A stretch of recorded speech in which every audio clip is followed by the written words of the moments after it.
আসসালামু আলাইকুম। এইচএসসি 2024 পরীক্ষার্থীদের জন্য গুরুত্বপূর্ণ আপডেট। অলরেডি তোমরা থাম্বনেল দেখে আর টাইটেল দেখে বুঝতে পেরেছো আজকের ভিডিওর বিষয়টা কি। তোমাদের পরীক্ষা আর হচ্ছে না, কী কারণে হচ্ছে না, এসব বিষয় নিয়ে বিস্তারিত আলোচনা করবো, তাই ভিডিওটা সম্পূর্ণ দেখবা।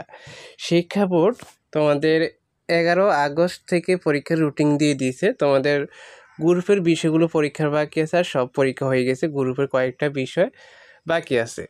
তো তোমাদের পরীক্ষা আর হচ্ছে না কেন বলতেছি, তোমাদের দেখছো যে দেশে আন্দোলন দিনে বেড়ে চলতেছে।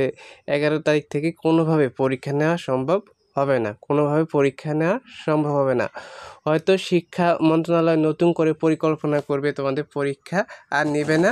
দেশের পরিস্থিতি যেহেতু খারাপ, পরীক্ষা নিতে গেলে সময় অনেক লাগবে, তোমাদের অনেক বছর অনেক সময় লস হয়ে যাবে।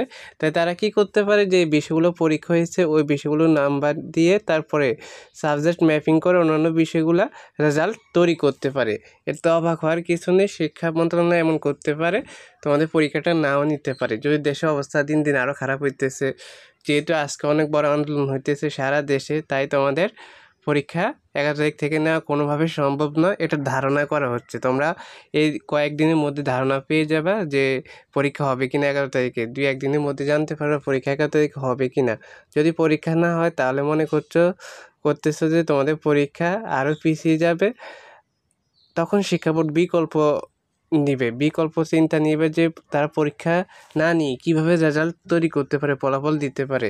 তখন দেখবে তোমাদের পরীক্ষা নেওয়া হবে না, তখনই তোমাদের এসএসসি সাবজেক্ট ম্যাপিং করবে, আর তোমাদের যে বিষয়গুলো পরীক্ষা হয়েছে ওগুলো বিষয়গুলো নাম্বার যোগ করে তারপরে ফলাফল তৈরি করতে পারে।